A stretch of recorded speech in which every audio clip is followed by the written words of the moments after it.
There, I finally escaped. So, yeah, let's do success reading, okay? Just so you know. So there you are, sitting at lunch, enjoying some grilled chicken pizza and a few orange wedges. When you are finished, you take the last drink of milk, wipe your mouth, and head to your next class. In a few minutes, you are thinking about the capital of Oregon or your science fair project.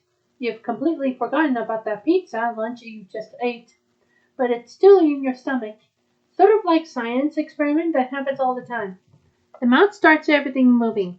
Your digestive system started working up even before you took the first bite of your pizza, and the digestive system will be busy at work at your chewed up lunch for the next few hours, or sometimes days, depending upon you've eaten.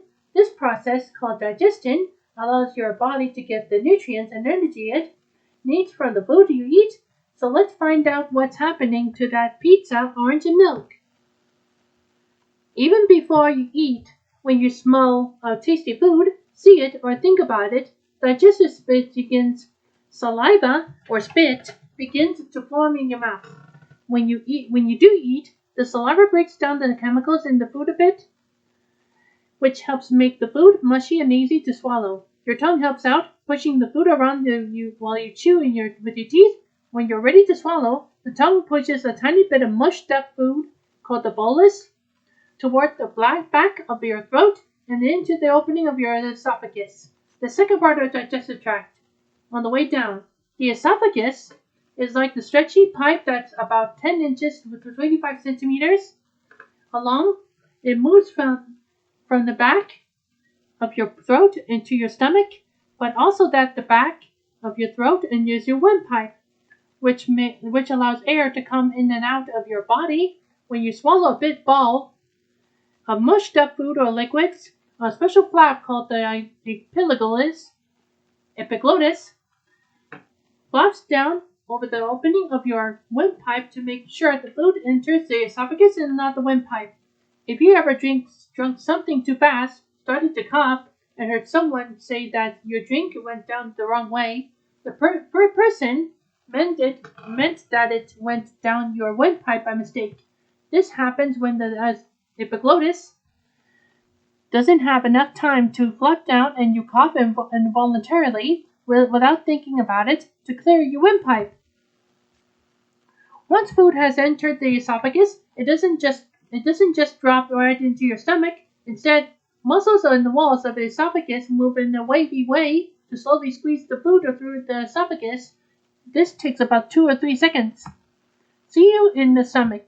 Your stomach, which is attached to the end of esophagus, is a stretchy sac shaped like the letter J. It has 3 important jobs. 1. To store the food we've eaten. 2. To break down the food into a quality liquidy mixture. 3. To slowly empty that liquidy mixture into the small intestine. The stomach is like a mixer, churning and mashing together all the small balls of food that came down to the esophagus into smaller and smaller pieces.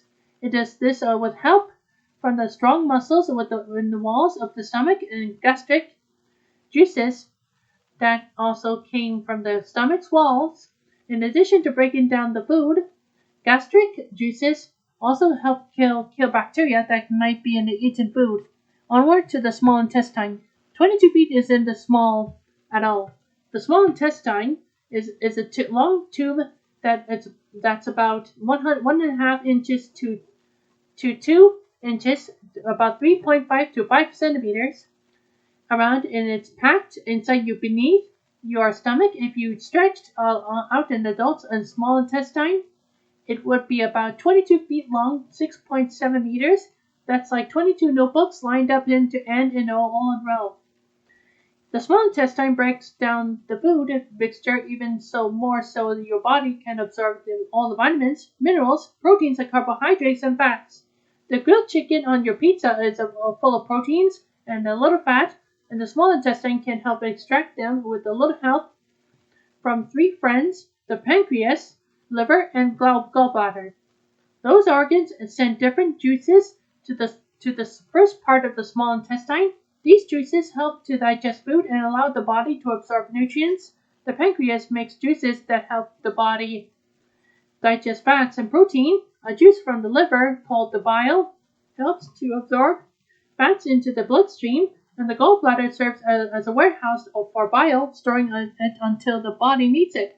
Your food may spend oh dear, someone's barking again. What's coming out here? Oh, you're so much good enough to. Ah! Thanks, Amara Grabsby. You're very welcome. Enjoy your reading. Sorry, I have failed attempts again. What? You have failed attempts? Yep. Darn it. It's okay. I can do this.